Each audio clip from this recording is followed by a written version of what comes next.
Members of Congress, I have the high privilege and distinct honor of presenting to you the President of the United States.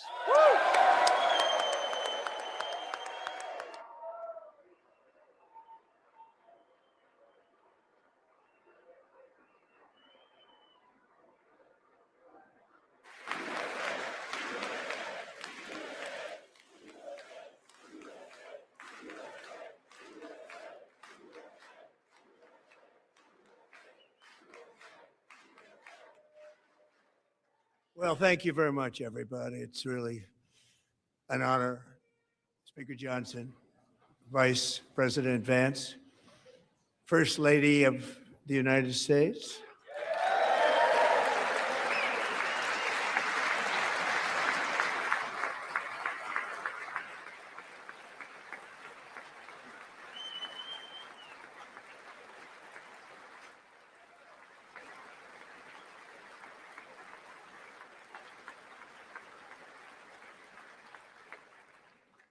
Second Lady of the United States.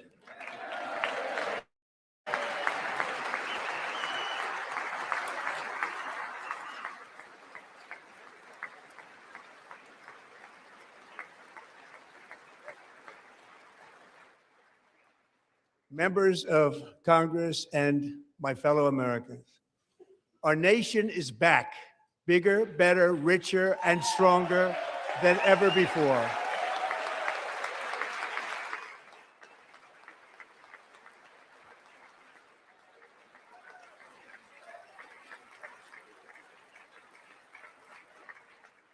Less than 5 months from now, our country will celebrate an epic milestone in American history, the 250th anniversary of our glorious American independence.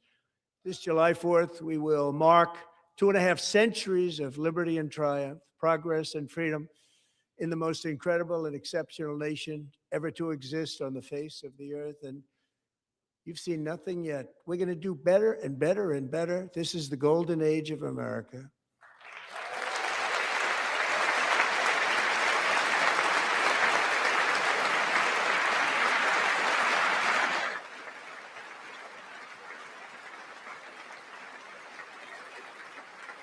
When I last spoke in this chamber 12 months ago, I had just inherited a nation in crisis with a stagnant economy, inflation at record levels, a wide open border, horrendous recruitment for military and police, rampant crime at home, and wars and chaos all over the world.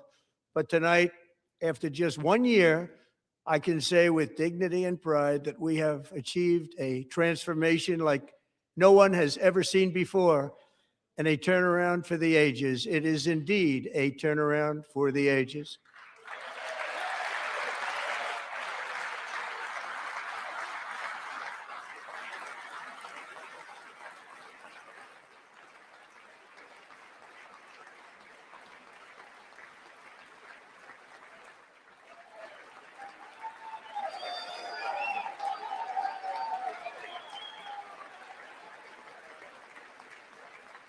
And we will never go back to where we were just a very short time ago. We're not going back.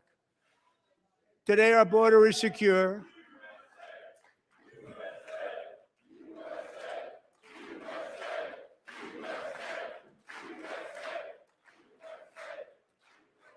Thank you. Today, our border is secure. Our spirit is restored. Inflation is plummeting. Incomes are rising fast. The roaring economy is roaring like never before, and our enemies are scared. Our military and police are stacked, and America is respected again, perhaps like never before.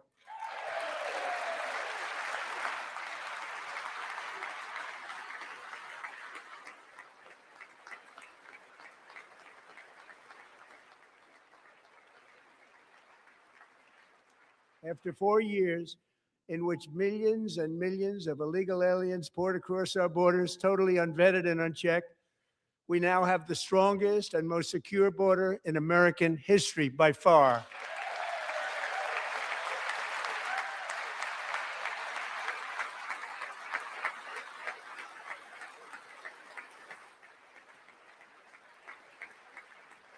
In the past 9 months, 0 illegal aliens have been admitted to the United States.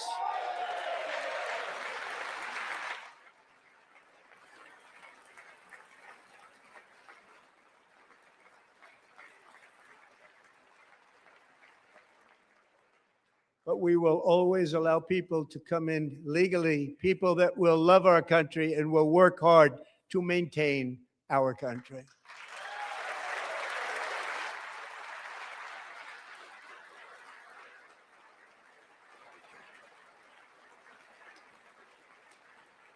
The flow of deadly fentanyl across our border is down by a record 56% in 1 year.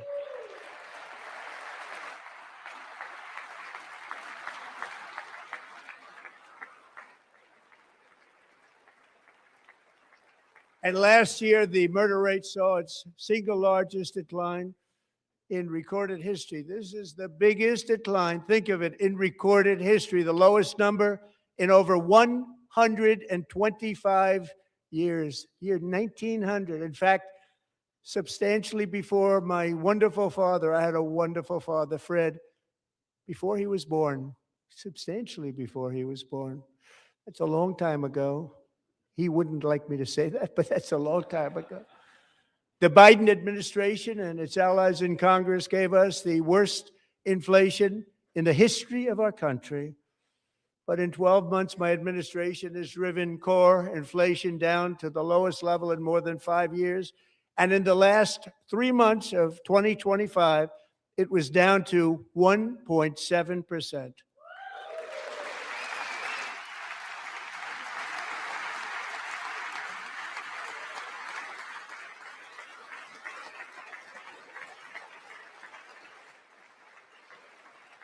Gasoline, which reached a peak of over $6 a gallon in some states under my predecessor, it was quite honestly a disaster, is now below $2.30 a gallon in most states, and in some places, $1.99 a gallon. And when I visited the great state of Iowa just a few weeks ago, I even saw $1.85 a gallon for gasoline.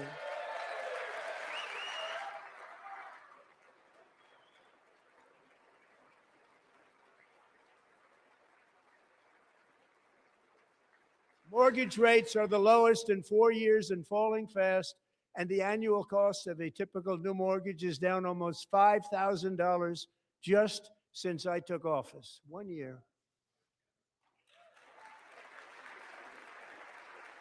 And low interest rates will solve the Biden-created housing problem while at the same time protecting the values of those people who already own a house that really feel rich for the first time in their lives. We want to protect those values. We want to keep those values up. We're going to do both.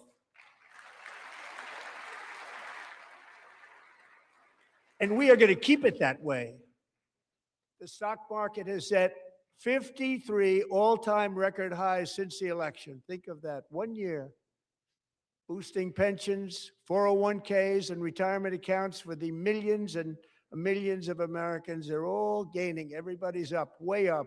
In 4 long years, the last administration got less than $1 trillion in new investment in the United States. And when I say less, substantially less. In 12 months, I secured commitments for more than $18 trillion pouring in from all over the globe.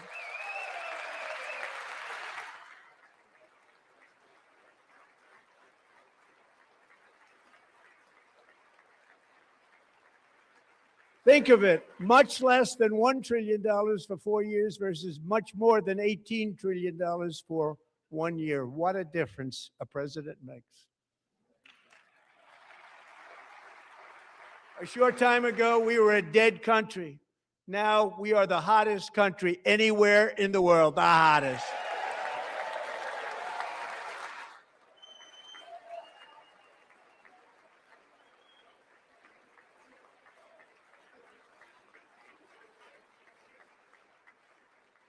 As thousands of new businesses are forming and factories, plants, and laboratories are being built, we have added 70,000 new construction jobs in just a very short period of time. It's getting bigger and bigger and stronger.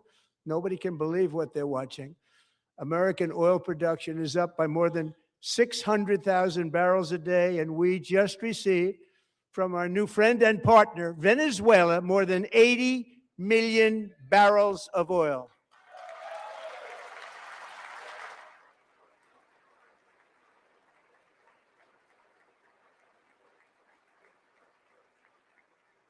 American natural gas production is at an all-time high because I kept my promise to drill, baby, drill.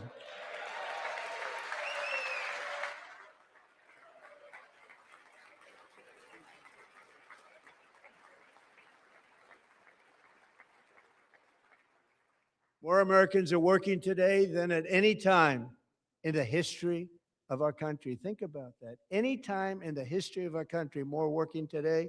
And 100% of all jobs created under my administration have been in the private sector.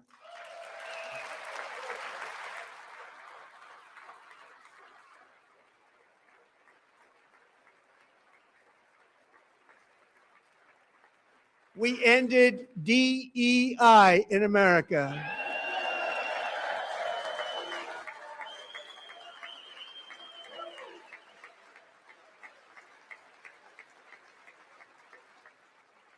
We cut a record number of job-killing regulations, and in 1 year, we have lifted 2.4 million Americans, a record, off of food stamps.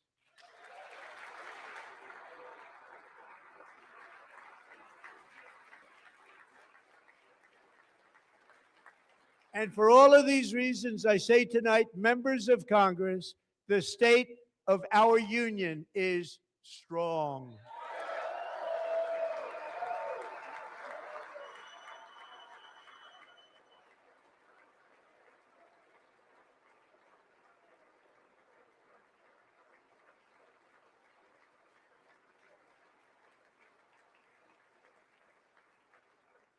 Our country is winning again. In fact, we're winning so much that we really don't know what to do about it. People are asking me, please, please, please, Mr. President, we're winning too much. We can't take it anymore. We're not used to winning in our country. Until you came along, we're just always losing, but now we're winning too much. And I say, no, no, no, you're going to win again. You're going to win big. You're going to win bigger than ever. And to prove that point, here with us tonight is a group of winners who just made the entire nation proud. The men's gold medal Olympic hockey team. Come on in.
Go ahead.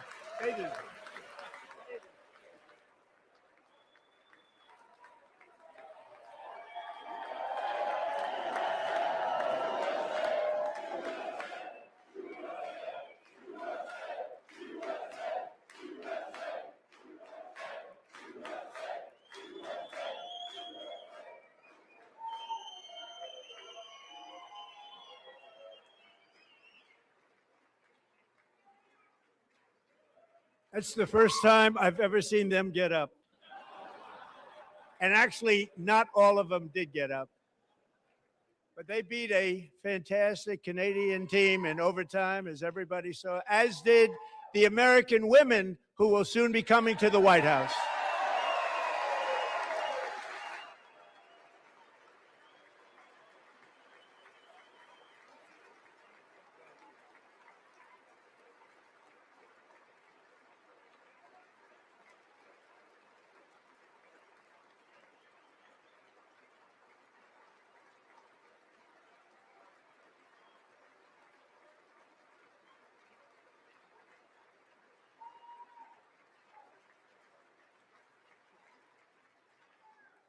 They were in the Oval Office before. And I just want to say a second very big congratulations to Team USA. But I have to say that, and I told them this, and we took a vote of the team. I said, anybody votes no, I'm not doing it. So they stood there and they weren't about to say no because I've never seen a goaltender play as well as goalie Connor Hellebuck.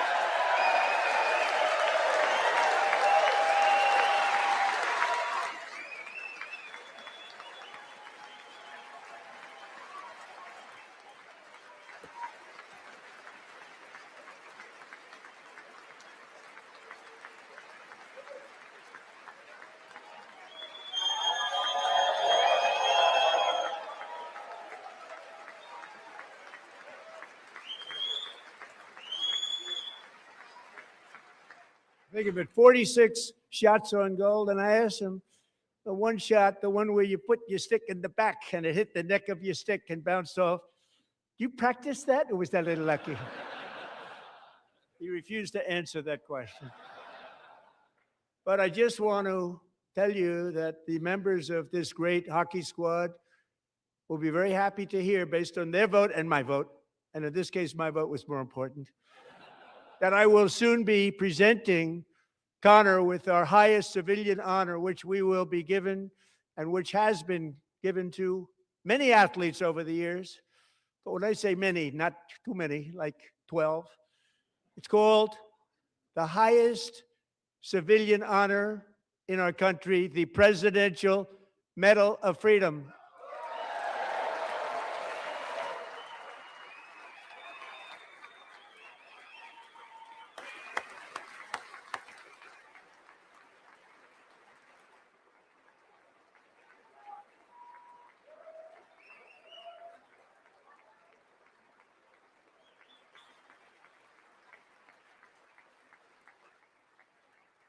Great athletes have gotten that, very great, the best.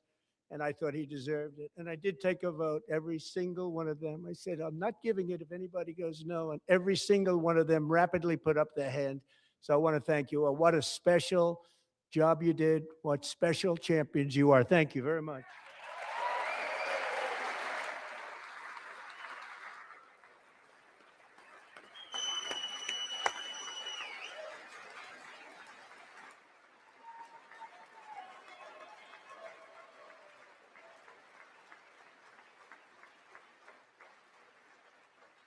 I'm also pleased to say that the next time the Olympic torch is lit, it will be here in America for the 2028 Olympics, and it's the summer version right in Los Angeles. We're going to do a good job in Los Angeles.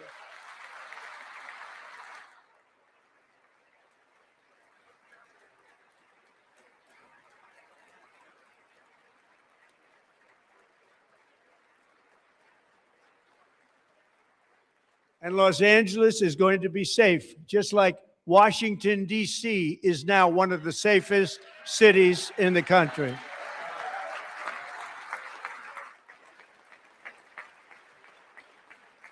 And this year, and I must say I got them both. I got them in my first term, and I was disappointed because I didn't think I'd be the president when this happened. But strange things took place. And now I've got them because I got the Olympics, I got the 2026 FIFA World Cup, and I wanted to claim the 250th, but I didn't get away with that one. I couldn't claim that one for myself. But we're getting the World Cup, so we have the World Cup and the Olympics coming, and that is exciting news.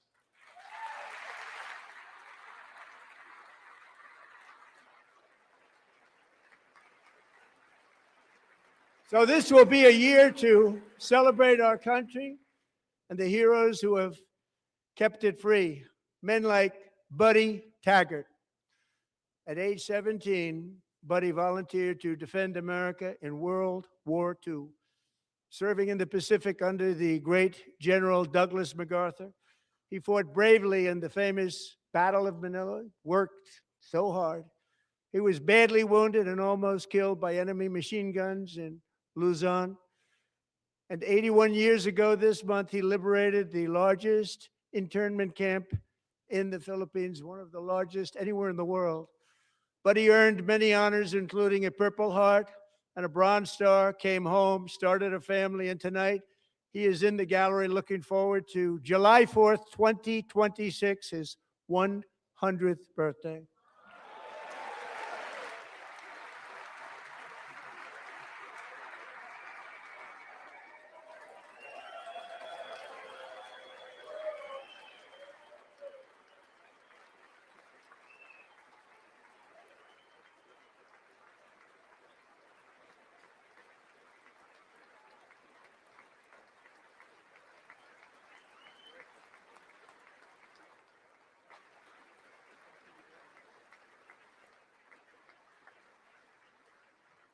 So, buddy, you're a brave man, and we salute you. Even in times of challenge, setback, and immense heartache, the spirit of 1776 has always shone through very brightly. It was July 4th of last year when floodwaters tore through a girls' summer camp in Central Texas. One of the worst things I've ever seen. I was there, rising 26 feet in the matter of minutes, tragically claiming many, many lives. You all remember that one? As the waters threatened to sweep her away, 11-year-old Millie Kate McClymont closed her eyes and prayed to God. She thought she was going to die. Those prayers were answered when Coast Guard rescue swimmer Scott Ruskin descended from a helicopter above. Nobody knew where he came from. It was Scott's first ever rescue mission, a young guy, but very brave, very, very top, always top in his class. And he lifted not just Millie Kate, but 164 others to safety.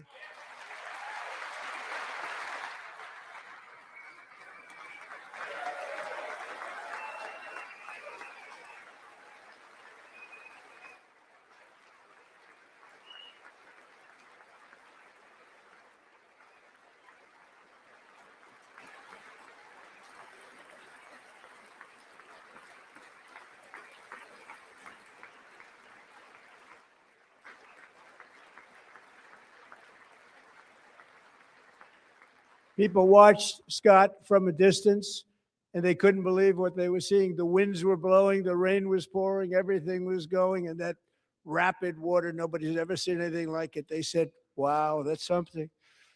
Tonight, Scott and Millie Kate are here together, reunited for the very first time. Thank you, Scott, Millie Kate.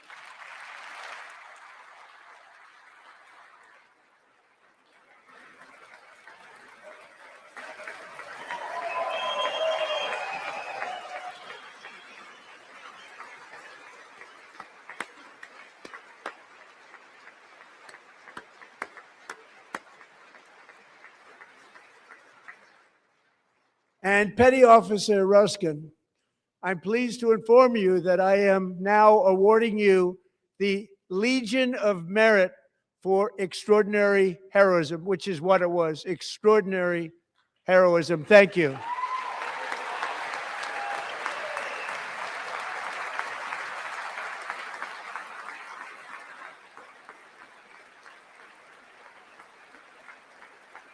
And I'd like to have the military aide to please come down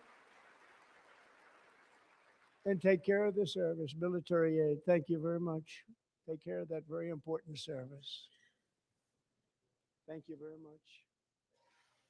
From 1776 to today, every generation of Americans has stepped forward to defend life, liberty, and the pursuit of happiness. And they're really doing it for the next generation. But now it's our turn. Together, we're building a nation where every child has the chance to reach higher and go further, where government answers to the people, not the powerful, and where the interests of hardworking American citizens are always our first and ultimate concern. That is the debt we owe to the heroes who came before us, and that is the promise we must keep to America for our 250th year. Last year, I urged this Congress to begin the mission by passing the largest tax cuts in American history, and our Republican majorities delivered so beautifully. Thank you, Republicans.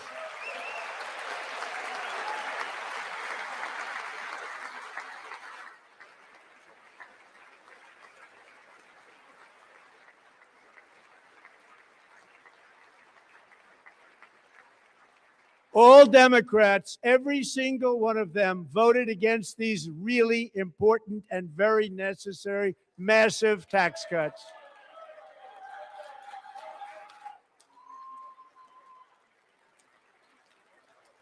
They wanted large-scale tax increases to hurt the people instead. But we held strong, and with the great, big, beautiful bill, we gave you no tax on tips, no tax on overtime, and no tax on Social Security for our great seniors.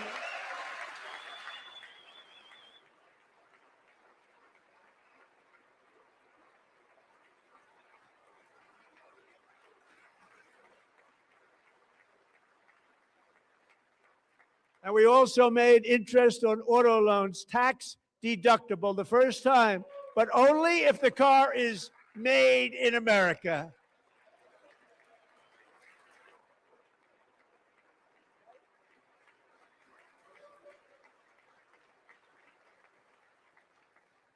Recently in Pennsylvania, I met Megan Hemhauser, a devoted mom who's homeschools her children, beautiful, 2 children, during the day while waiting tables at night as her husband works overtime operating very heavy equipment. Megan is here this evening, and she's happy to tell you that she is so much richer because with no tax on tips, no tax on overtime, and her expanded child tax credit done again by Republicans, Megan and her husband will take home more than $5,000 extra just for the year, cutting her tax bill in more than half.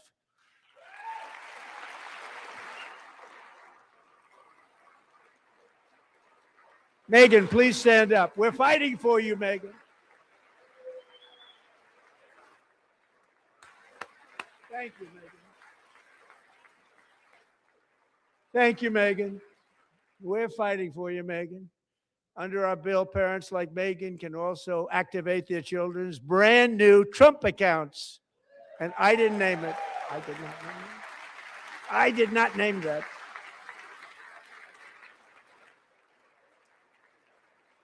Nobody believes me, but I did not name it. It was named by a very tall man sitting right there in the third row.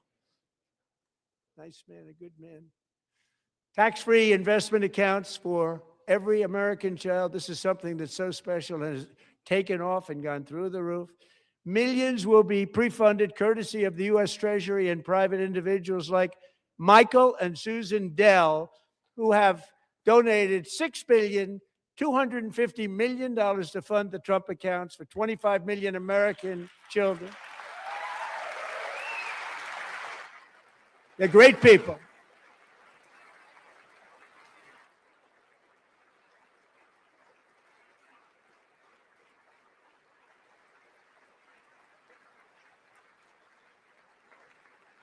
You know, I asked Michael Dell, how do you make all that money? He said, well, I just sat on my dorm in school and I made computers and I'd sell them to people.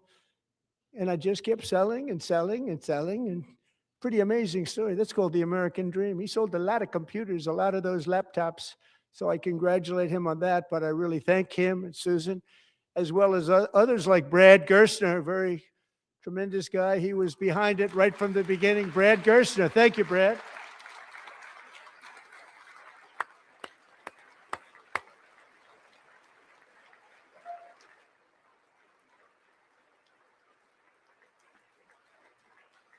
So with modest additional contributions, these young people's accounts could grow to over $100,000 or more by the time they turn 18. Think of it. How much money is that for somebody that started with nothing? Over 100,000, could be much more than that. To make this investment in our children's future, go to trumpaccounts.gov, trumpaccounts.gov. And a lot of people are doing it. It's setting every record in the book. It's popular.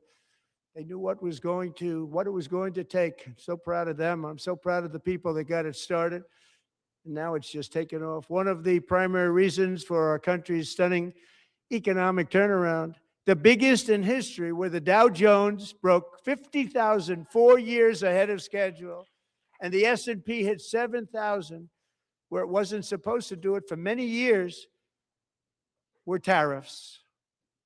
I used these tariffs, took in hundreds of billions of dollars to make great deals for our country, both economically and on a national security basis. Everything was working well. Countries that were ripping us off for decades are now paying us hundreds of billions of dollars. They were ripping us so badly, you all know that. Everybody knows it. Even the Democrats know it. They just don't want to say it. And yet these countries are now happy, and so are we. We made deals. The deals are all done. And they're happy. They're not making money like they used to, but we're making a lot of money. There was no inflation, tremendous growth. And the big story was how Donald Trump called the economy correctly, and 22 Nobel Prize winners in economics didn't. They got it totally wrong. They got it really wrong. And then just 4 days ago, an unfortunate ruling from the United States Supreme Court. It just came down. It came down. Very unfortunate ruling. But the good news is that almost all countries and corporations want to keep the deal that they already made, right, Scott? Knowing that the legal power that I, as president, have to make a new deal could be far worse for them, and therefore they will continue to work along the same successful path that we had negotiated before the Supreme Court's unfortunate involvement. So despite the disappointing ruling, these powerful country saving, it's saving our country, the kind of money we're taking in, peace protecting. Many of the wars I settled was because of the threat of tariffs. I wouldn't have been able to settle them without. Will remain in place under fully approved and tested alternative legal statutes. And they have been tested for a long time. They're a little more complex, but they're actually probably better, leading to a solution that will be even stronger than before. Congressional action will not be necessary. It's already time tested and approved. And as time goes by, I believe the tariffs paid for by foreign countries will, like in the past, substantially replace the modern day system of income tax, taking a great financial burden off the people that I love.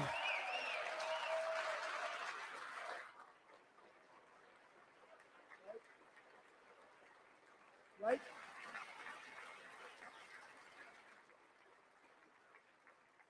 Moving forward, factories, jobs, investment, and trillions of dollars will continue pouring into the United States of America because we finally have a president who puts America first. I put America first.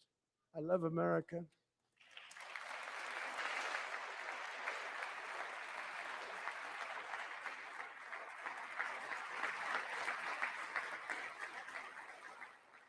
For decades before I came along, we had the exact opposite. From trade to healthcare, from energy to immigration, everything was stolen and rigged in order to drain the wealth out of the productive, hardworking people who make our country great, who make our country run. Under Biden and his corrupt partners in Congress and beyond, it reached a breaking point with the Green New scam, open borders for everyone. They poured in by the millions and millions from prisons, from mental institutions. They were murderers, 11,888 murders. They came into our country. You allowed that to happen. And record-setting inflation that cost the typical family $34,000 in just a speck of time. Now the same people in this chamber who voted for those disasters suddenly use the word affordability, a word, they just used it. Somebody gave it to them, knowing full well that they caused and created the increased prices that all of our citizens had to endure. You caused that problem. You caused that problem.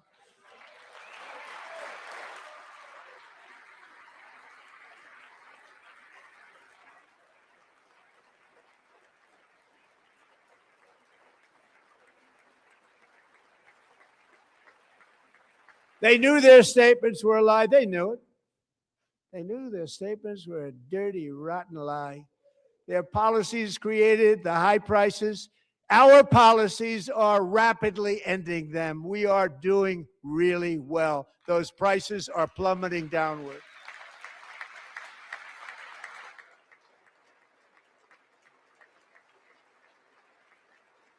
The price of eggs is down 60%, Madam Secretary. Thank you.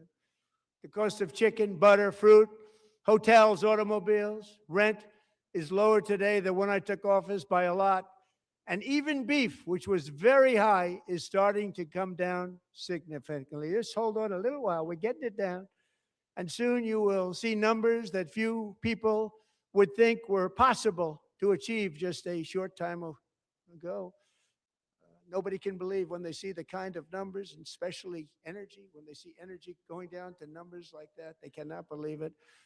It's like another big tax cut. I'm also confronting one of the biggest ripoffs of our times, the crushing costs of health care caused by you. Since the passage of the Unaffordable Care Act, sometimes referred to as Obamacare, big insurance companies have gotten rich. It was meant for the insurance companies, not for the people. With our government giving them hundreds and hundreds of billions of dollars a year as their stock prices soared 1,000, 1,200, 1,400, and even 1,700%, like nothing else. That's why I introduced the great healthcare plan. I want to stop all payments to big insurance companies and instead give that money directly to the people so they can buy their own health care, which will be better health care at a much lower cost.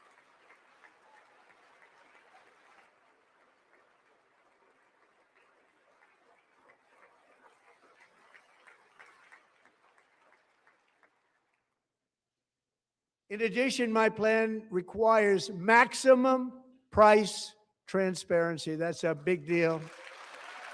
Sounds so simple, so big. And I did that in my first term, and the Democrats immediately terminated it with full knowledge that they were doing a very bad thing for the people. Costs were going to go way up, and that's what happened. And now I'm bringing them way down on health care and everything else. I'm also ending the wildly inflated cost of prescription drugs like has never happened before.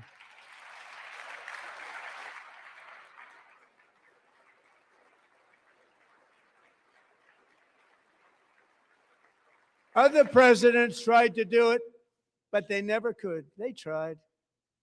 Most didn't try, actually.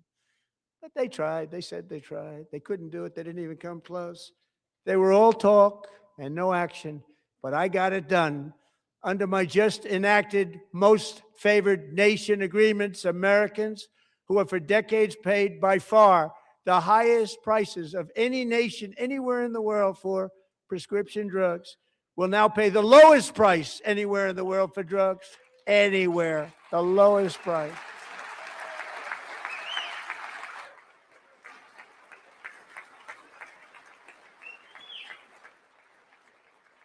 So in my first year of the second term, should be my third term, but strange things happen. I took prescription drugs, a very big part of healthcare, from the highest price in the entire world to the lowest. That's a big achievement.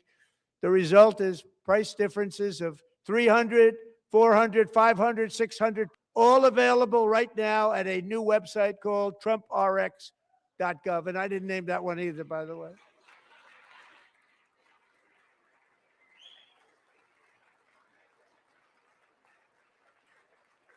And here tonight is the very first customer ever to get that big discount, and it is big, Catherine Rayner. For 5 years, she and her husband have struggled with infertility, and they turned to IVF. One drug has been costing Catherine $4,000 to purchase. But a few weeks ago, she logged onto the TrumpRx website and got that same drug that cost $4,000, got it for under $500, a reduction of much more, actually, than $3,500. Catherine, we are all praying for you, and you're going to be a great mom.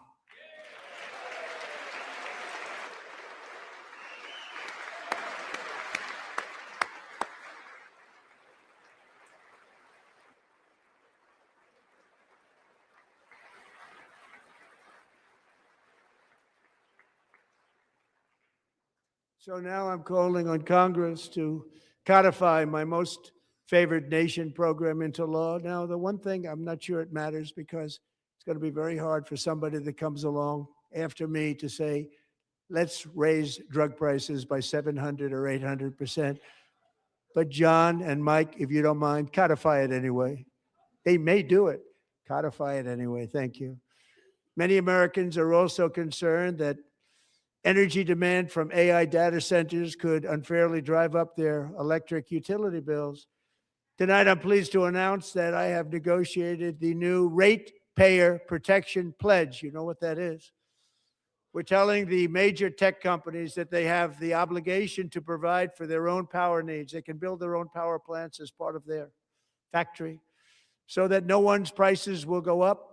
And in many cases, prices of electricity will go down for the community and very substantially down. This is a unique strategy never used in this country before. We have an old grid. It could never handle the kind of numbers, the amount of electricity that's needed.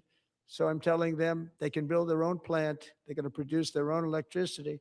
It will ensure the company's ability to get electricity while at the same time lowering prices of electricity for you and could be very substantial for all of you cities and towns. You're going to see some good things happen over the next number of years. Another pillar of the American dream that has been under attack is home ownership. With us tonight is Rachel Wiggins, a mom of two from Houston.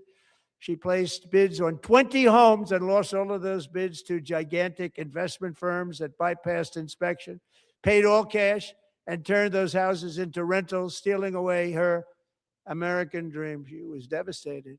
Stories like this are why last month I signed executive order to ban large Wall Street investment firms from buying up in the thousands single-family homes.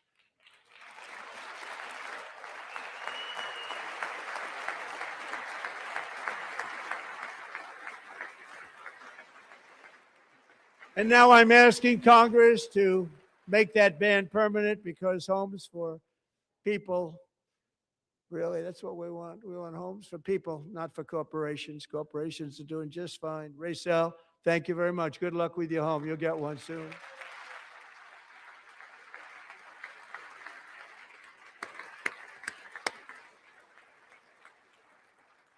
We're also working to make it easier for Americans to save for retirement. And under this administration, we will always protect Social Security and Medicare. They are not protecting it for our seniors. We will always protect Social Security, Medicare, Medicaid.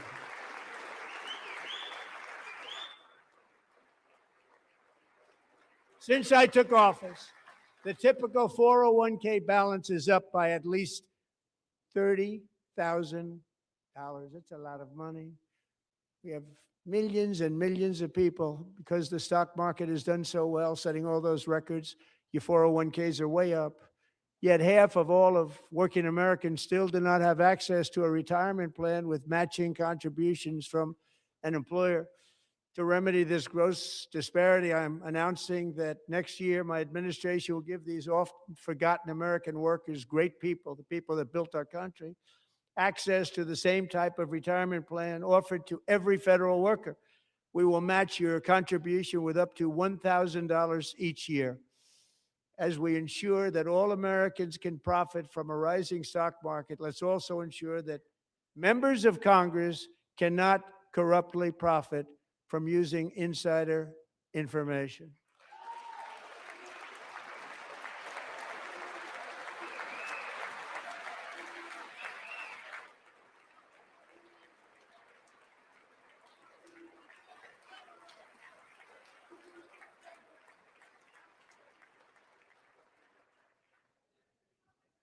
They stood up for that. I can't believe it.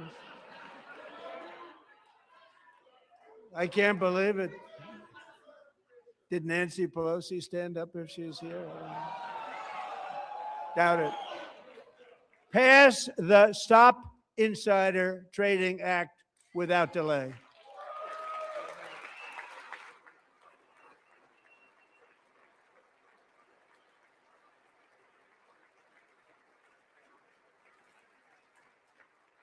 I wasn't sure if anybody even on this side was going to applaud for that. I'm very impressed. Thank you. I'm very impressed. But when it comes to the corruption that is plundering, it's plundering America.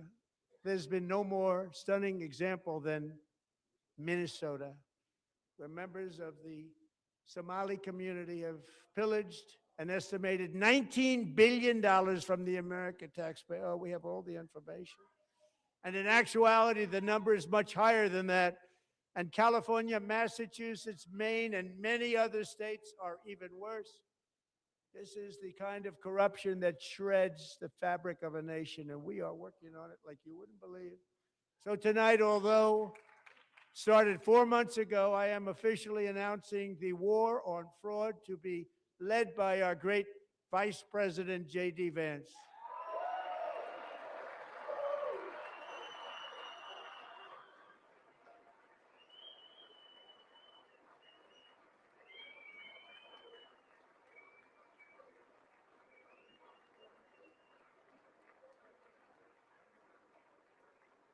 He'll get it done. Find enough of that fraud, we will actually have a balanced budget overnight. It'll go very quickly. That's the kind of money you're talking about. We'll balance our budget. The Somali pirates who ransacked Minnesota remind us that there are large parts of the world where corruption and lawlessness are the norm, not the exception.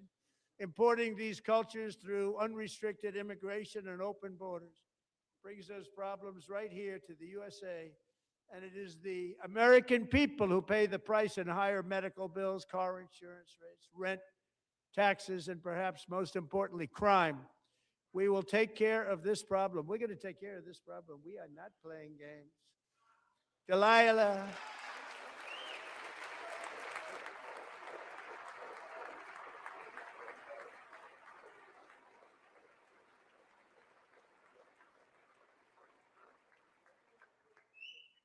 Delilah Colden was only 5 years old in June 2024 when a 18-wheel tractor trailer plowed into her stopped car traveling at 60 miles an hour or more. The driver was an illegal alien let in by Joe Biden and given a commercial driver's license by open borders politicians in California. Doctors said Delilah would never be able to walk or talk, have a good life. She wouldn't even be able to eat again.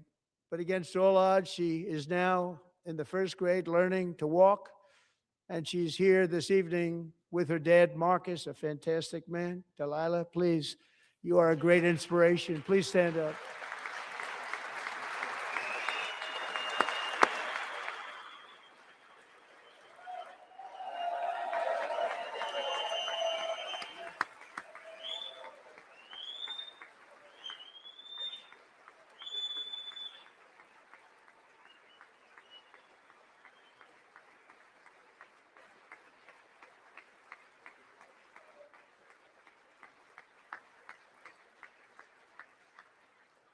Thank you, Delilah. Many, if not most, illegal aliens do not speak English and cannot read even the most basic road signs as to direction, speed, danger, or location. That's why tonight I'm calling on Congress to pass what we will call the Delilah Law, barring any state from granting commercial driver's licenses to illegal aliens.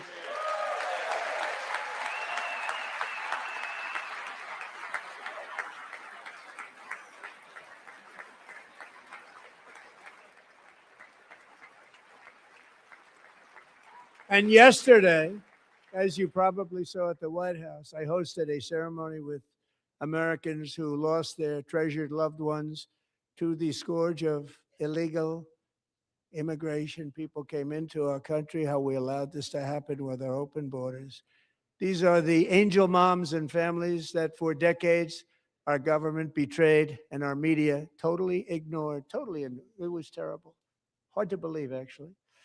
In 2023, a 16-year-old high school cheerleader named Elizabeth Medina was supposed to perform in her town's Christmas parade, but she never arrived. Her mother, Jacqueline, went home to look for her, and she found her lying dead in a bathtub bleeding profusely after being stabbed 25 times.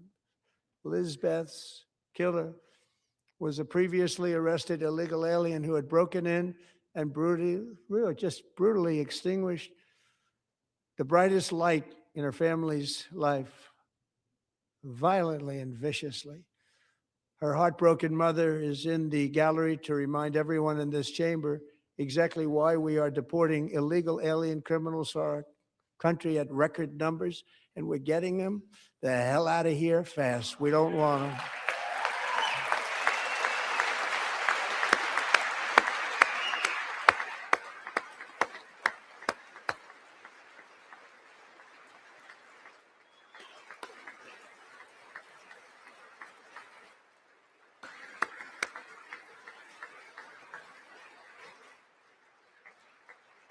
Thank you very much, Jacqueline. Thank you. We can never forget that many in this room not only allowed the border invasion to happen before I got involved, but indeed they would do it all over again if they ever had the chance. If they ever got elected, they would open up those borders to some of the worst criminals anywhere in the world. The only thing standing between Americans and a wide open border right now is President Donald J. Trump and our great Republican patriots in Congress. Thank you. Thank you.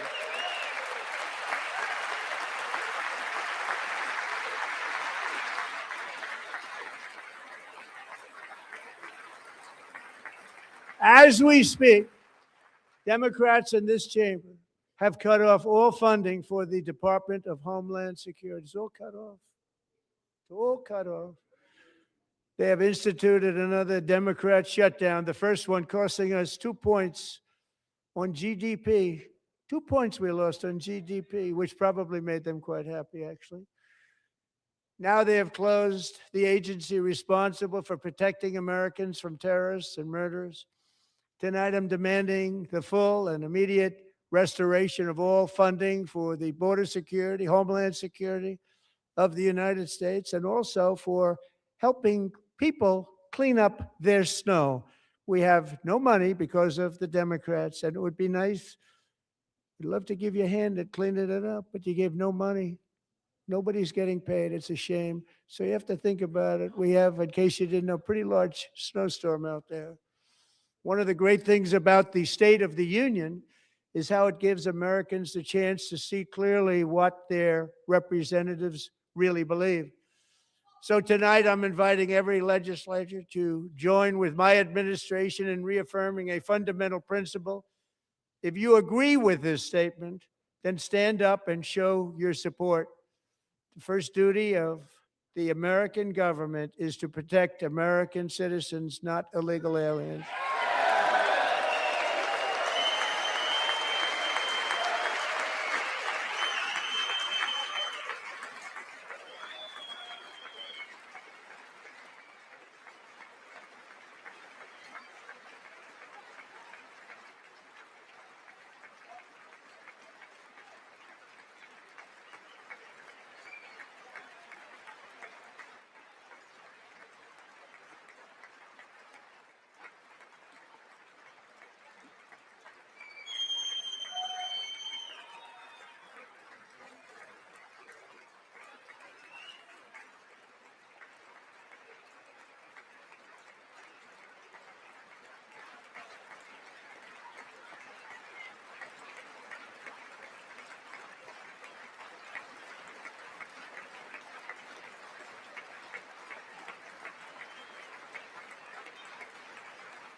Isn't that a shame? You should be ashamed of yourself not standing up. You should be ashamed of yourself. That is why I'm also asking you to end deadly sanctuary cities that protect the criminals and enact serious penalties for public officials who block the removal of criminal aliens. In many cases, drug lords, murderers all over our country, they're blocking the removal of these people out of our country, and you should be ashamed of yourself.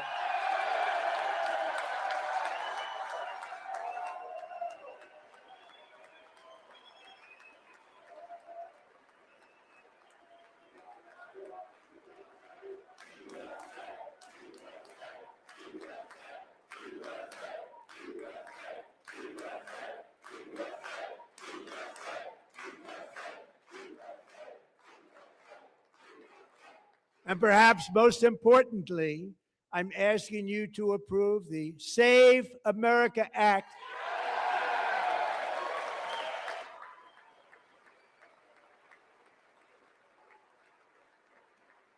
To stop illegal aliens and others who are unpermitted persons from voting in our sacred American elections. The cheating is rampant in our elections. It's rampant. It's very simple. All voters must show voter ID.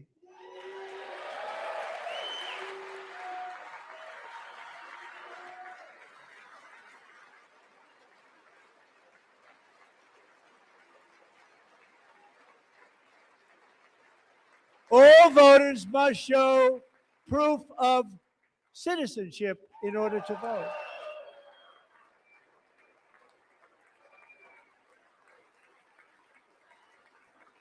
And no more crooked mail-in ballots except for illness, disability, military, or travel.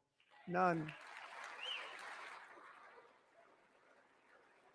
And this should be an easy one. And by the way, it's polling at 89%, including Democrats, 89%.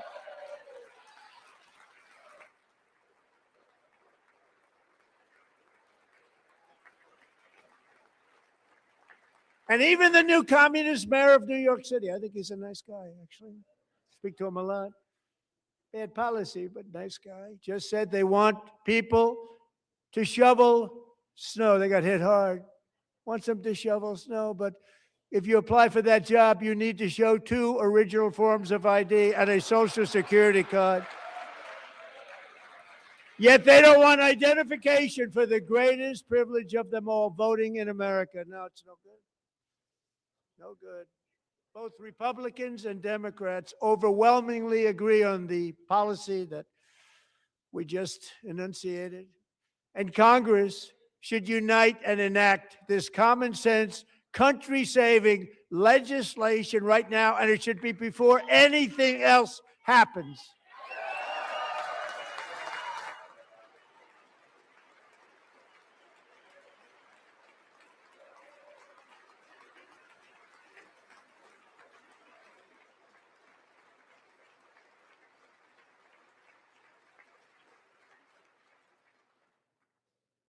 And the reason they don't want to do it, why would anybody not want voter ID? One reason, because they want to cheat. There's only one reason. They make up all excuses. They say it's racist. They come up with things. You almost say, what imagination they have. They want to cheat. They have cheated. And their policy is so bad that the only way they can get elected is to cheat. And we're going to stop it. We have to stop it, John.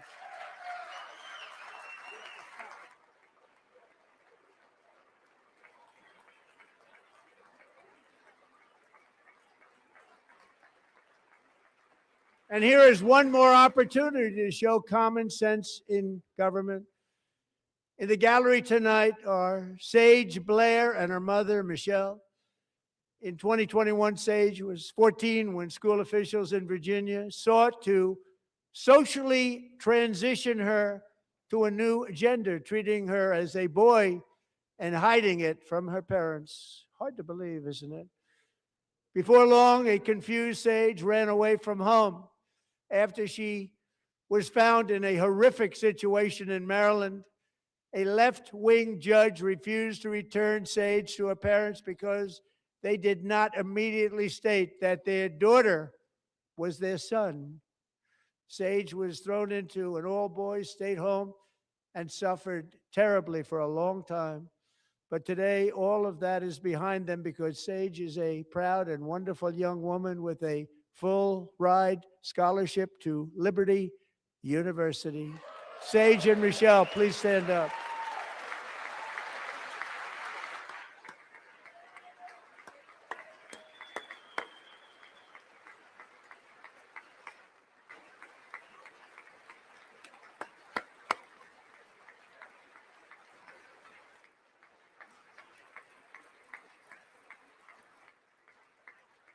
And thank you for your great bravery. And who can believe that we're even speaking about things like this? 15 years ago, if somebody was up here and said that, they'd say, what's wrong with him? But now we have to say it because it's going on all over numerous states without even telling the parents. But surely we can all agree no state can be allowed to rip children from their parents' arms and transition them to a new gender against the parents' will. Who would believe that we're even talking about this? We must ban it, and we must ban it immediately.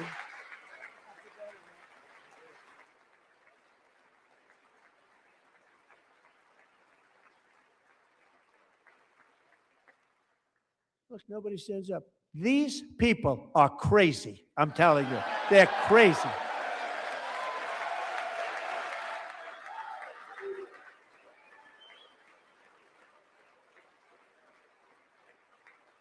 Amazing. Incredible.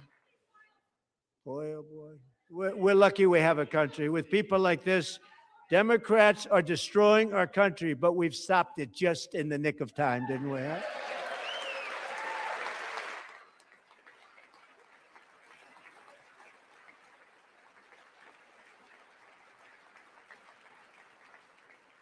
No one cares more about protecting America's youth than our wonderful First Lady, now a movie star. She's a movie star. Can you believe it? Who would have believed that?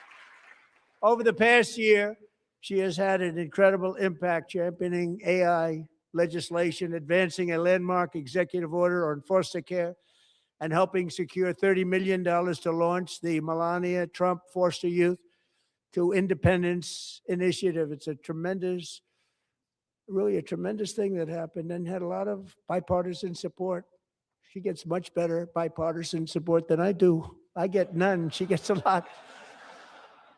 Someday you're going to have to tell me how you did that.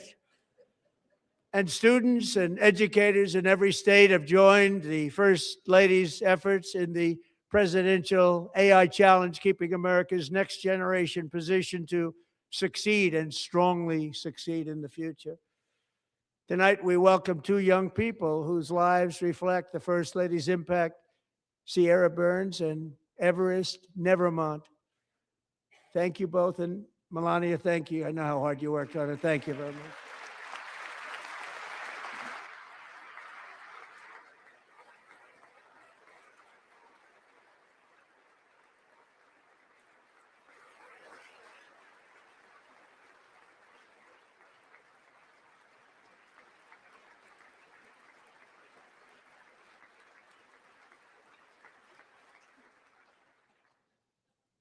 I'm very proud to say that during my time in office, both the first 4 years and in particular this last year, there has been a tremendous renewal in religion, faith, Christianity, and belief in God. Tremendous renewal.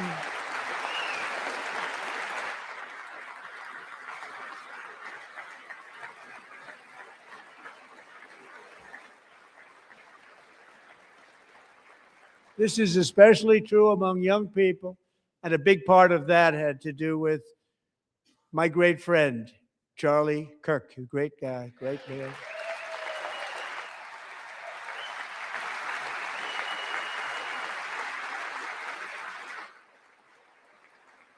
So last year, Charlie was violently murdered by an assassin and martyred, really martyred for his beliefs. His wonderful wife, Erica, is with us tonight. Erica, please stand.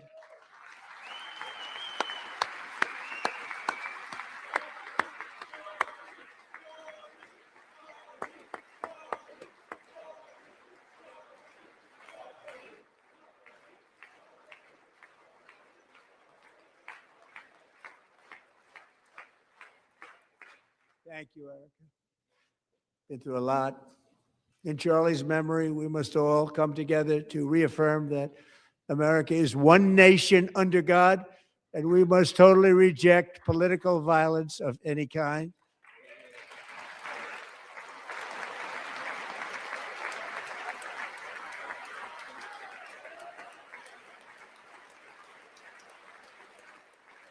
We love religion, and we love bringing it back, and it's coming back at levels that nobody actually thought possible. It's really a beautiful thing to see. Above all, unleashing America's promise requires keeping our communities safe. We have made incredible strides, yet dangerous repeat offenders continue to be released by pro-crime Democrat politicians again and again. We are honored to be joined tonight by a woman who's been through hell, Anya Suretska.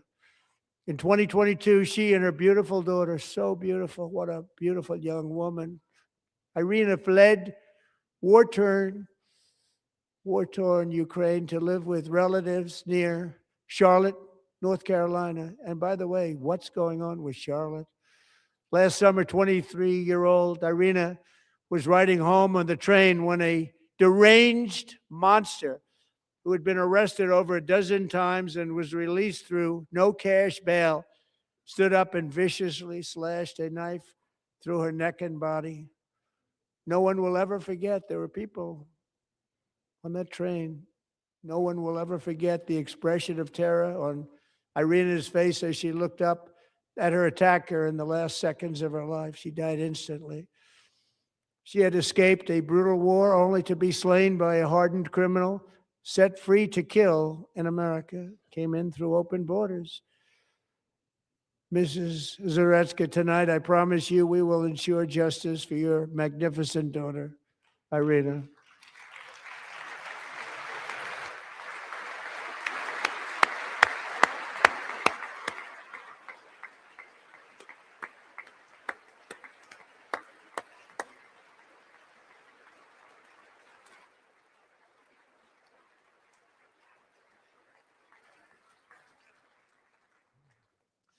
How do you not stand? How do you not stand? I'm asking this Congress to pass tough legislation to ensure that violent and dangerous repeat offenders are put behind bars, and importantly, that they stay there.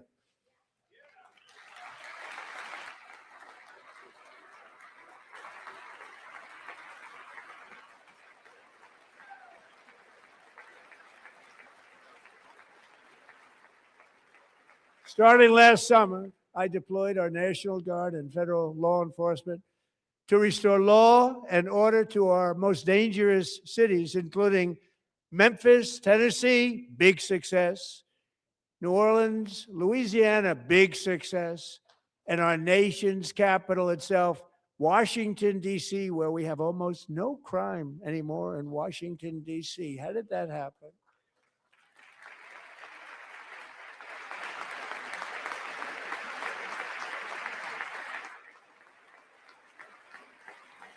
In fact, crime in Washington is now at the lowest level ever recorded, and murders in D.C. this January were down close to 100% from a year ago.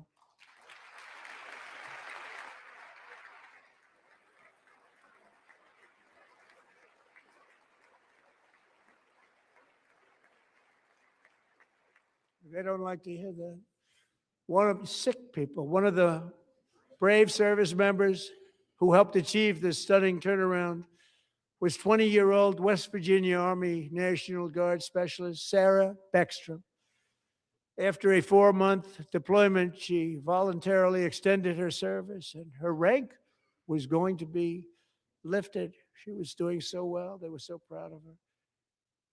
But the very next day, she was on patrol near the White House when she was ambushed and shot in the head by a terrorist monster from Afghanistan. Shouldn't have been in our country. And all because she wore the uniform of our nation. She was shot. He traveled here because he didn't like people wearing our uniform. He was sick and deranged. Shouldn't have been in our country. Sarah Beckstrom died in order to defend our capital, and we are honored to be joined by her wonderful parents, Gary and Eva Lee. Your daughter was a true American patriot, and she will be greatly missed. She was a great person. I saw reports on her. They've never seen anything like it.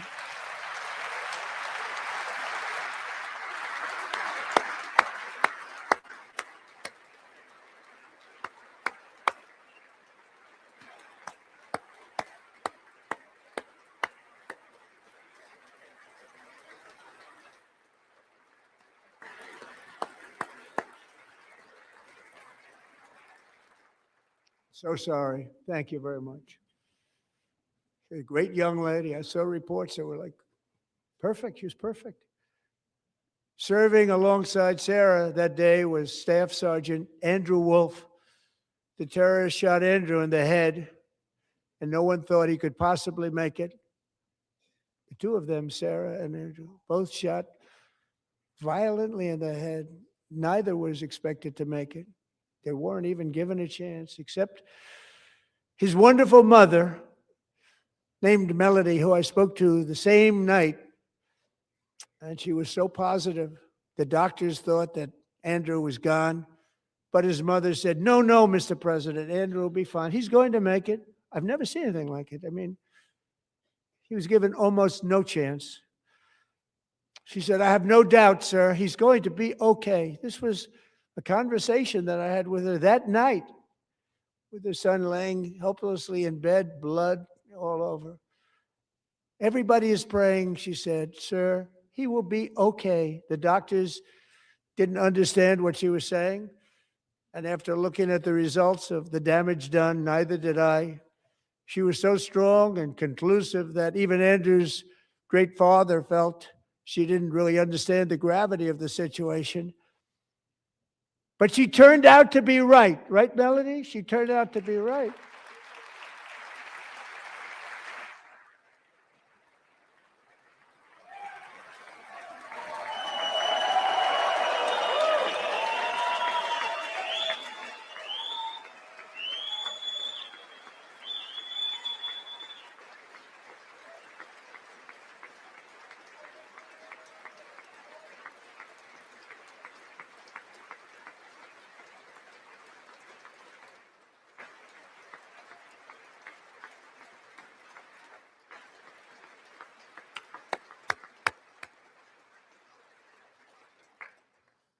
Amazing, actually. I said, where does this woman come from? She's the most positive person I've ever met. With God's help, Andrew has battled back from the edge of death, and we're talking about the edge of death, on his way to a miraculous recovery. He's got a little work to do, but he's doing great. Nice to see you. He's a good-looking guy. Nice to see you. Thanks, Andrew. Thank you very much.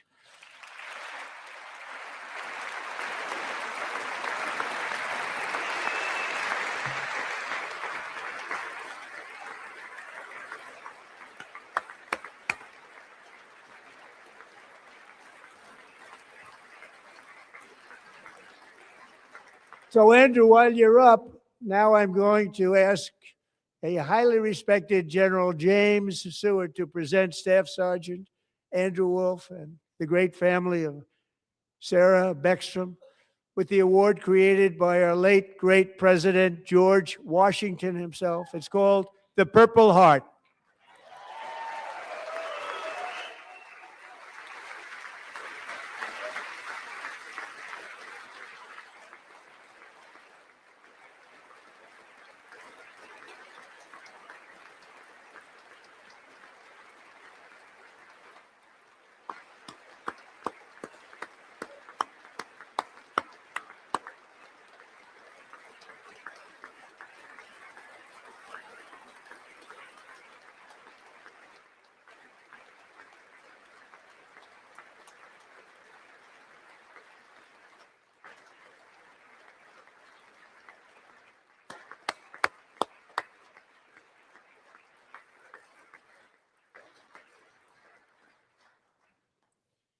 We love you all. Love you.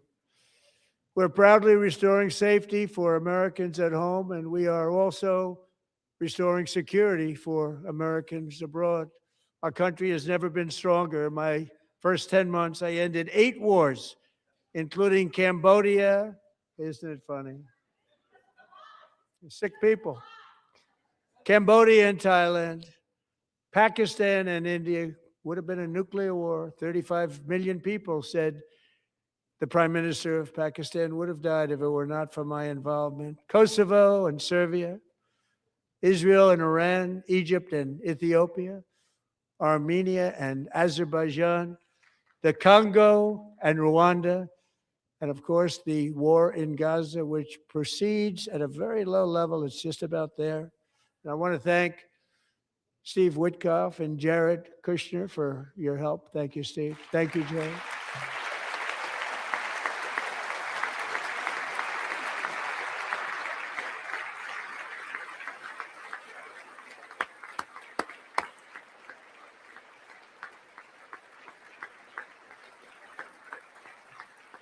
And I also want to thank the man they report to, Secretary of State Marco Rubio. Thank you, Marco.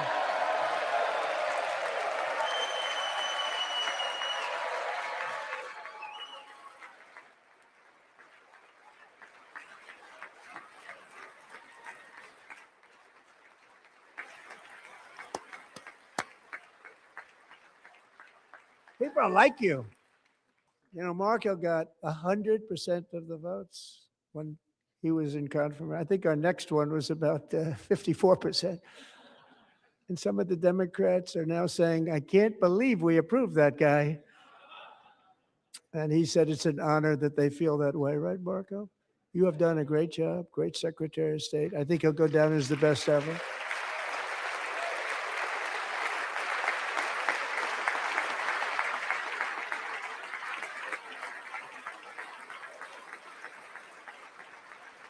Under the ceasefire I negotiated, every single hostage, both living and dead, has been returned home. Can you believe that?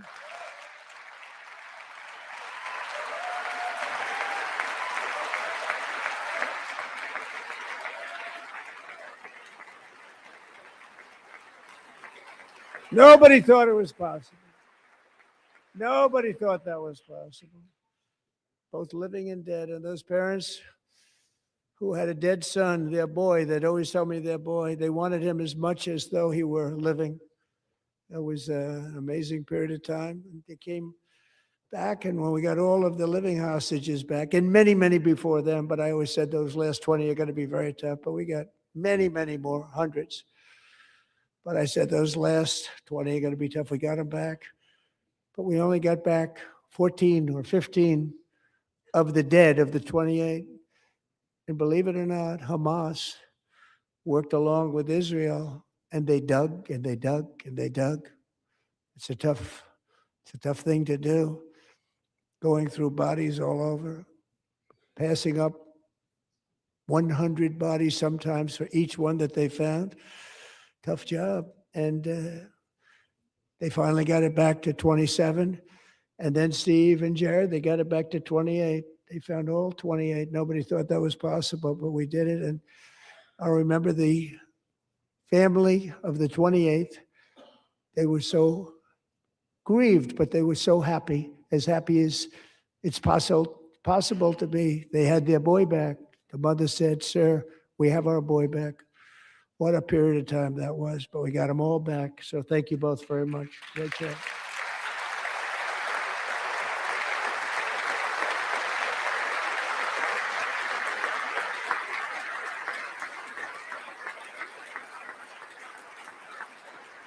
And we're working very hard to end the 9th war, the killing and slaughter between Russia and Ukraine, where 25,000 soldiers are dying each and every month. Think of that, 25,000 soldiers are dying a month. A war which would have never happened if I were president, would have never happened. As president, I will make peace wherever I can, but I will never hesitate to confront threats to America wherever we must. That's why in a breakthrough operation last June, the United States military obliterated Iran's nuclear weapons program with an attack on Iranian soil known as Operation Midnight Hammer.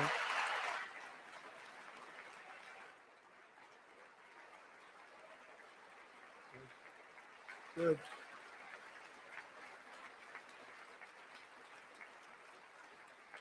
For decades, it had been the policy of the United States never to allow Iran to obtain a nuclear weapon. Many decades. Since they seized control of that proud nation 47 years ago, the regime and its murderous proxies have spread nothing but terrorism and death and hate. They've killed and maimed thousands of American service members and hundreds of thousands and even millions of people with what's called roadside bombs. They were the kings of the roadside bomb. And we took out Soleimani. I did that during my first term. Had a huge impact. He was the father of the roadside bomb.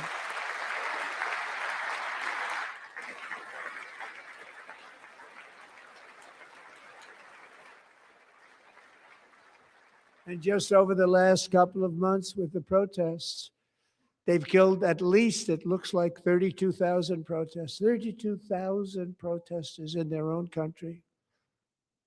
They shot them and hung them. We stopped them from hanging a lot of them with the threat of serious violence. But this is some terrible people. They've already developed missiles that can threaten Europe and our bases overseas, and they're working to build missiles that will soon reach the United States of America.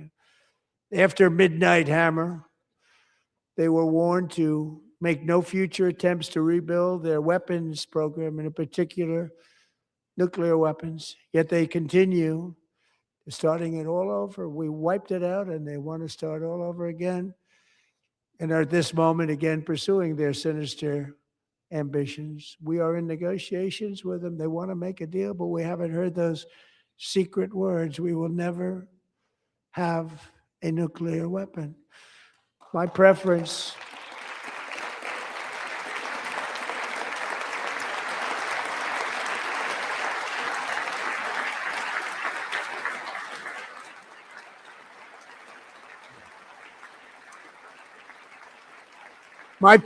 is to solve this problem through diplomacy. But one thing is certain, I will never allow the world's #1 sponsor of terror, which they are by far, to have a nuclear weapon. Can't let that happen.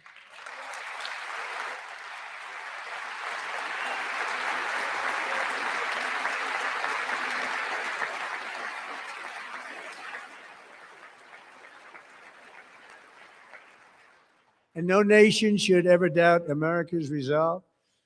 We have the most powerful military on earth. I rebuilt the military in my first term. We're going to continue to do so. Also, we just approved a $1 trillion budget. We have no choice. We have to be strong because hopefully we will seldom have to use this great power that we built together. It's really called peace through strength, and it's been very, very effective.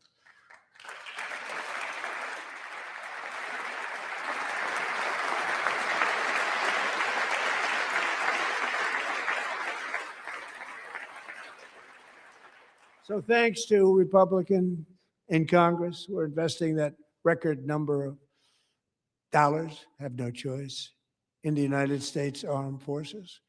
Also creating a lot of jobs, but we're not even doing it for that reason. Because as I said, we have more jobs, more people working today than ever before in the history of our country. And NATO countries are friends and allies. They are. They're our friends and they're our allies. Have just agreed at my very strong request to pay 5% of GDP for military defense rather than the 2%, which they weren't paying. We were paying for almost all of NATO. Now they're paying 5 as opposed to not paying 2.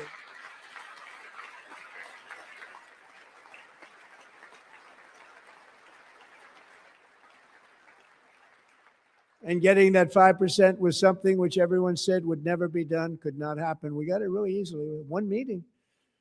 And big difference between 2% that's not paid. We were paying, afraid of many of them. Very few were paid up. Now 5%, then they're paid. And everything we send over to Ukraine is sent through NATO, and they pay us in full. They pay us totally in full. Every branch of our armed forces is setting records for recruitment. This is so exciting. and every service member recently.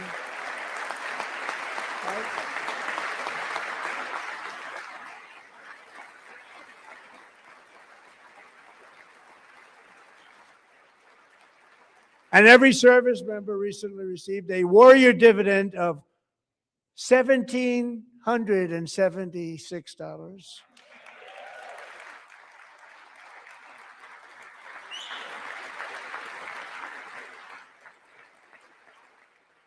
You know, they put it on my desk. We got the money from tariffs and other things, a lot of money we have. We have much more money than people understand. Have to rebuild that program a little bit, but it won't take long. But we got the money, and it was $1,775, and they wanted my approval. And I said, what's the number? $1,775. I said, wait a minute, for one more dollar, we can have 1776. It's going to I said, we're going to figure that. I never asked anybody if we could afford it. One more dollar, I said 1776. And I said, that's good. And I'll tell you what, our military, that was 4 months ago, our military, I never see a person in the military that doesn't thank me for it. So we're honored to do it. They deserve it. And we call it 1776. It was great. And we love our military. We love our law enforcement. We love our firemen. You know, the firemen don't get mentioned enough. We love our firemen. We're also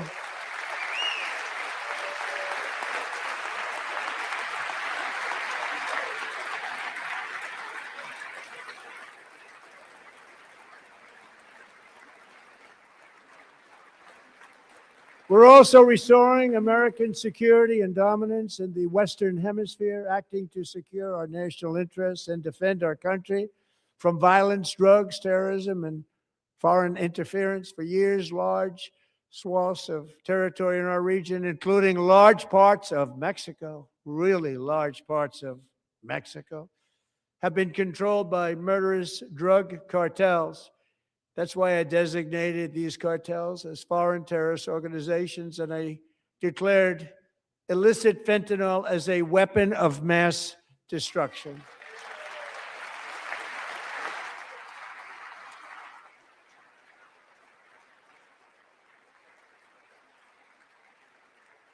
And with our new military campaign, we have stopped record amounts of drugs coming into our country and virtually stopped it completely coming in by water or sea. You probably noticed that. We very seriously damaged their fishing industry also. Nobody wants to go fishing anymore. We've also taken down one of the most sinister cartel kingpins of all. You saw that yesterday. In January,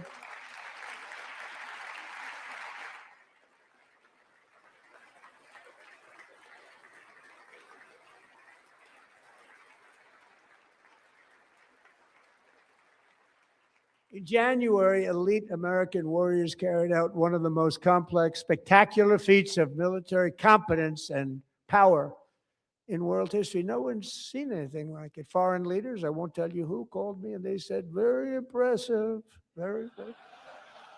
They couldn't believe, they all watched, they saw what happened. This is a different fighting force that we had years ago when we fought to tie. You know, it's a great fighting force. I'm so proud of it. Look at Space Force. Space Force is my baby because we did that. My baby is becoming so important.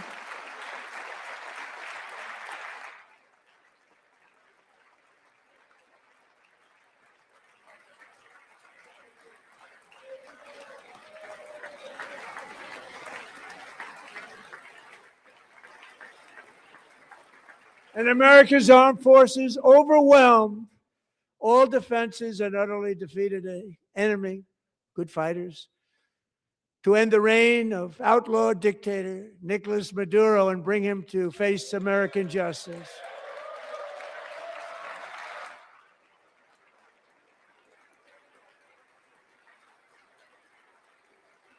And this was an absolutely colossal victory for the security of the United States, and it also opens up a bright new beginning for the people of Venezuela.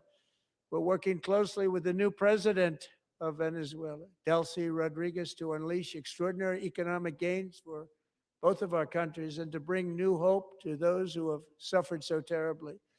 They really did suffer. With us tonight is Alejandro Gonzalez. She grew up in a tight-knit Venezuelan family and was especially close to her beloved uncle Enrique. But after Enrique ran for office and opposed Maduro, he was kidnapped by Maduro's security forces and thrown into the regime's really infamous prison in Caracas. Alejandro feared she would never see her uncle again. She feared for her own life also. But since the raid, we have worked with the new leadership, and they have ordered the closure of that vile prison and released hundreds of political prisoners already, with more to come. Alejandro, I'm pleased to inform you that not only has your uncle been released, but he is here tonight. We brought him over to celebrate his freedom with you in person. Enrique, please come down.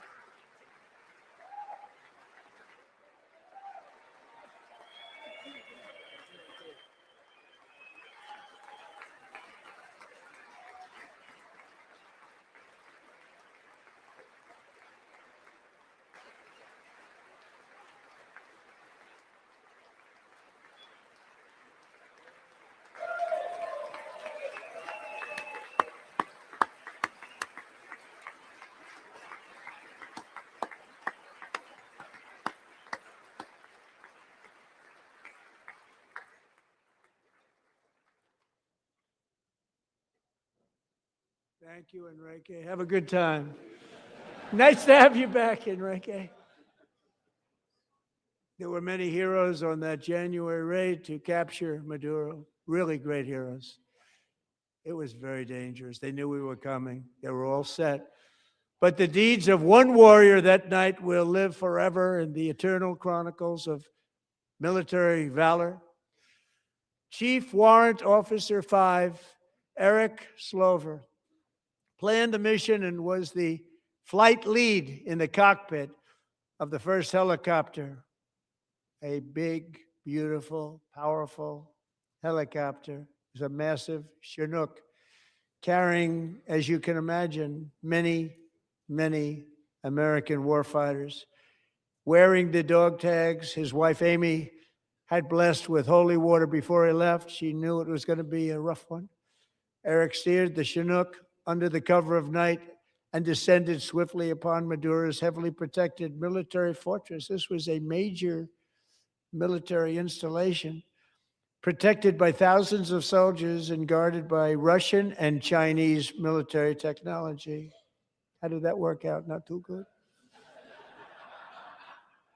While preparing to land, enemy machine guns fired from every angle, and Eric was hit very badly in the leg and hip, one bullet after another. He absorbed 4 agonizing shots, shredding his leg into numerous pieces.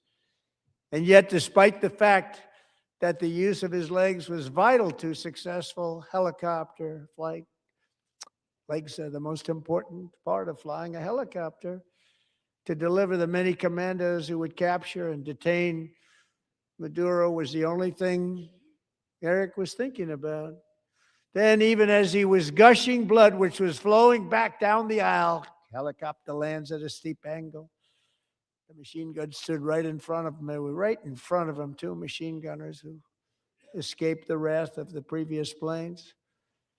Eric maneuvered his helicopter with all of those lives and souls to face the enemy and let his gunners eliminate the threat. Turned the helicopter around so the gunners could take care of business, saving the lives of his fellow warriors from what could have been a catastrophic crash deep in enemy territory. Only after safely landing the helicopter with all the warriors aboard in the exact right spot, which was vital to the mission, we probably would have had to maybe cancel the mission if that didn't happen. Eric told his co-pilot, also wounded, but not as gravely, to take over. I'm about ready to pass out. The success of the entire mission and the lives of his fellow warriors hinge on Eric's ability to take the searing pain. It was unbelievable what's happened to his legs of the bullets and keep on flying and landing and People knew what was happening. Everybody in the back of the helicopter knew because they saw the blood pouring down the aisle. Chief Warrant Officer Slover is still recovering from his serious wounds, but I'm thrilled to say that he is here tonight with his wife, Amy. Eric and Amy, come on in.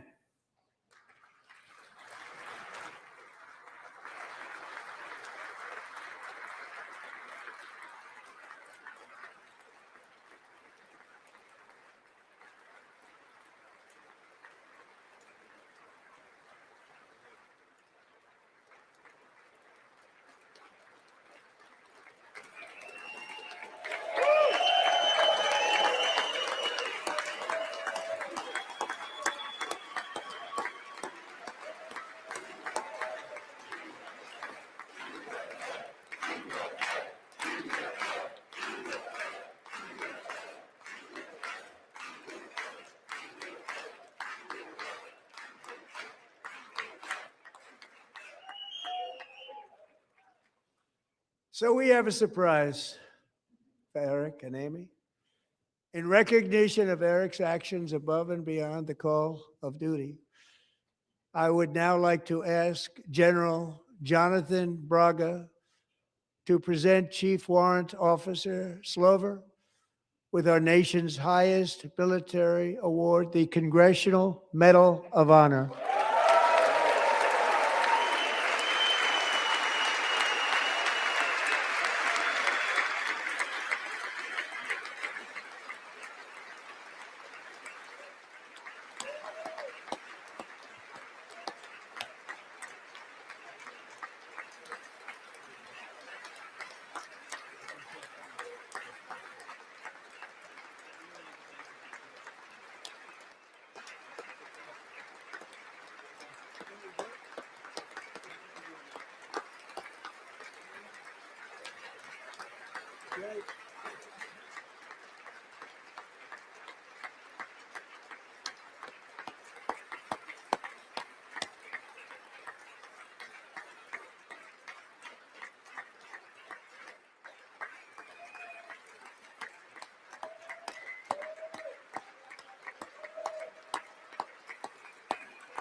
Well, thank you very much, Eric and Amy.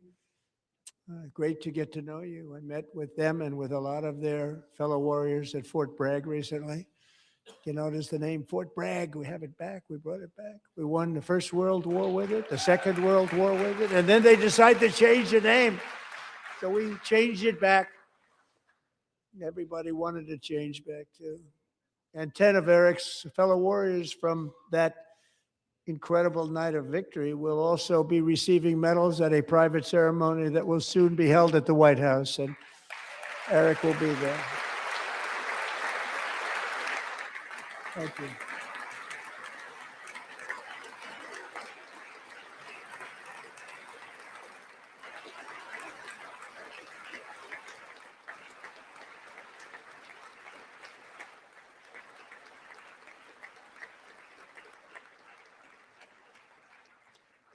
Thank you, Eric.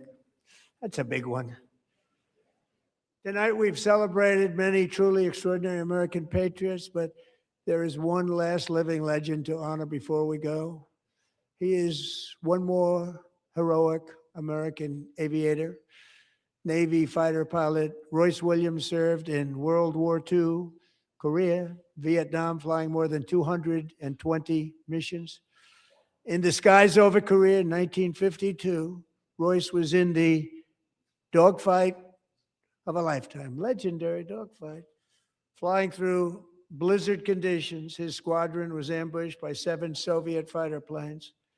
It was his first aerial combat of the war, and despite being massively outnumbered and outgunned, Royce led the takedown of 4 enemy jets and almost destroyed the others, vanquishing his adversaries while taking 263 bullets to his own plane and being seriously hurt.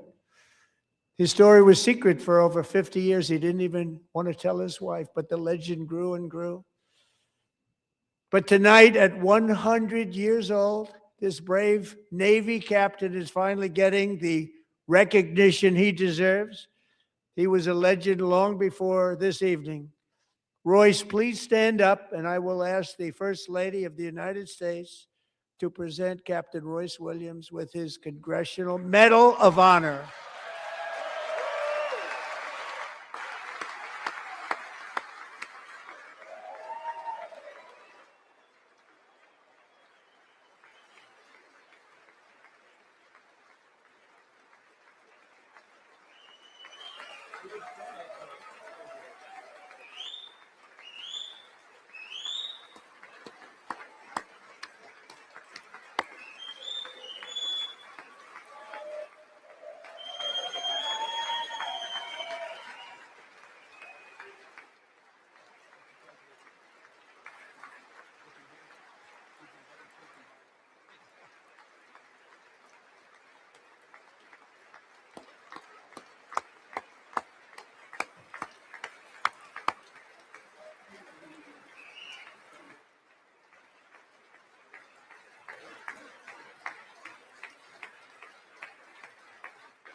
Thank you, Royce, and thank you, Eric. I've always wanted the Congressional Medal of Honor, but I was informed I'm not allowed to give it to myself, and I wouldn't know why I'd be taking it, but if they ever open up that law, I will be there with you someday. But you know, that's our highest honor, Congressional Medal of Honor, and that's a big thing, and it's an honor to be in the same room with you. Thank you both very much, Eric. Thank you.